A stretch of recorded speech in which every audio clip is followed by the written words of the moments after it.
दोस्तों, आज के समय में लोगों में बढ़ती बीमारी का बड़ा कारण होता है खराब होती लाइफस्टाइल, अनियमित दिनचर्या, खराब खान पान आदि। आयुर्वेद में सूर्य व चंद्रमा आदि को ध्यान में रखते हुए हमारे पूर्वजों ने स्वस्थ जीवन शैली के लिए ही डेली रूटीन बनाया है, जिसे हम सभी को मानना चाहिए। जो इसे नहीं मानते हैं उन्हें बीमार होने का खतरा बना रहता है। चलिए, हमारा डेली रूटीन आयुर्वेद के अनुसार कैसा होना चाहिए ये जानते हैं। सुबह उठने का सबसे सही समय। दोस्तों, आयुर्वेद में इस बात का जिक्र है कि सुबह उठने का सबसे सही समय ब्रह्म मुहूर्त में होता है। इस समय रात की कालीमा छटने लगती है व उजाला होने लगता है। करीब 4 से 5:30 के बीच उठना सेहत के लिए काफी फायदेमंद होता है। सुबह उठने का ये सबसे अच्छा समय इसलिए है क्योंकि यदि कोई नियमित तौर पर इसी समय पर उठेगा तो शरीर में मौजूद कफ दोष कम होगा, वहीं वात एक्टिवेट होगा। आयुर्वेद में इस समय को योगाभ्यास व प्राणायाम करने के लिए सबसे उचित माना गया है। ये ज्ञान बढ़ाने का भी सबसे अच्छा समय होता है। यदि इस समय स्टूडेंट्स पढ़ाई करते हैं तो उन्हें बहुत अच्छे से याद होगा। इसके अलावा आपने ये महसूस किया होगा कि जब आप सोते हैं व इस समय के दौरान आप जो भी सपने देखते हैं वो आपको याद रहता है। इस समय के दौरान वात एक्टिवेट रहता है। ब्रह्म मुहूर्त में इन बातों का रखें ख्याल।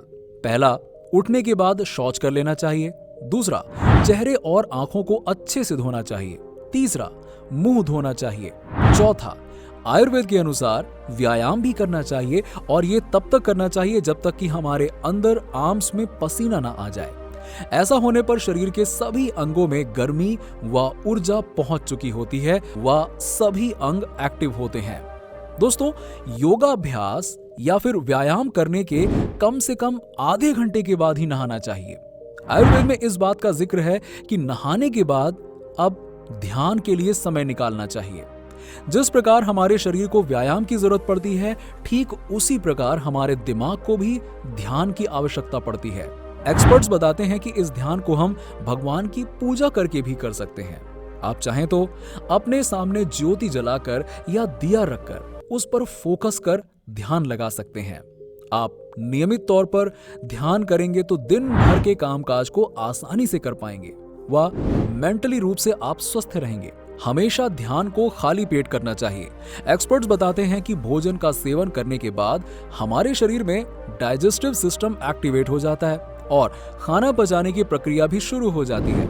ऐसे में ब्लड सप्लाई दिमाग में सही तरह से जाने के बजाय शरीर के अन्य अंगों में जाने लगती है। एक्सपर्ट्स बताते हैं कि हमेशा सूर्य निकलने के बाद ही नाश्ता करना चाहिए, क्योंकि जैसे जैसे आसमान में सूर्य निकलने लगता है ठीक वैसे ही शरीर में अग्नि तत्व एक्टिवेट हो जाता है। आपने ये गौर किया होगा कि सूर्योदय के पहले यदि आप उठे तो आपको भूख नहीं लगती है। दोपहर 1 बजे खाना खाएं। एक्सपर्ट्स बताते हैं कि नाश्ते के आधे घंटे के बाद आप काम शुरू कर सकते हैं। उसके बाद दोपहर 1 बजे तक आप अच्छे से काम कर सकते हैं। 1 बजे तक सूर्य की किरणें काफी तीखी होती हैं। इस समय शरीर को काफी ऊर्जा की जरूरत होती है। ऐसे में इस समय हमें अच्छे से भरपेट भोजन ग्रहण करना चाहिए। दोपहर में सोने का नहीं है जिक्र।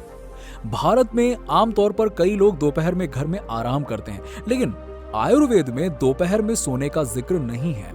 एक्सपर्ट्स बताते हैं कि इस बात का जिक्र है कि गर्मियों में जब तापमान हद से अधिक हो उस स्थिति में थोड़ी देर आराम करना चाहिए। शाम में पसंद के काम को करें।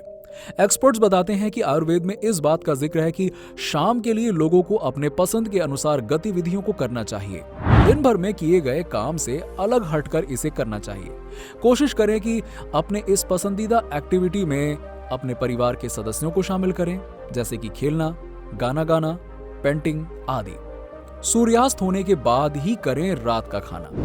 एक्सपर्ट्स बताते हैं कि सूर्यास्त होने के बाद शरीर में खाना पचाने की ताकत काफी धीमी हो जाती है। इसीलिए यह सुझाव दिया जाता है कि सूर्यास्त होने के कुछ देर के बाद ही हमें अपना रात का भोजन कर लेना चाहिए, क्योंकि सूर्यास्त के काफी समय बाद यदि हम भोजन करते हैं तो उसे पचाने में काफी समय लगता है। खाना खाने के बाद सोने के बीच कम से कम 2 घंटे का अंतर होना चाहिए, जिससे हमारे शरीर में हो रहे म्यूकस सिक्रेशन कंट्रोल में रहता है। एक्सपर्ट्स बताते हैं कि खाना खाने के तुरंत बाद सोने से मोटापे की समस्या हो सकती है। शरीर में भारीपन के साथ दिमाग पूरी तरह से सोच नहीं पाता, शिथिल हो जाता है। इसके अलावा कई अन्य समस्याएं होती हैं। तो दोस्तों, क्या आप भी आयुर्वेद रूटीन को फॉलो करते हैं? तो हमें नीचे कमेंट करके जरूर बताइए। और अगर आपको हमारा वीडियो अच्छा लगा हो तो वीडियो को लाइक करें, शेयर करें और हमारे चैनल को सब्सक्राइब कर लें। मिलते हैं आपसे नेक्स्ट वीडियो में, तब तक के लिए नमस्कार।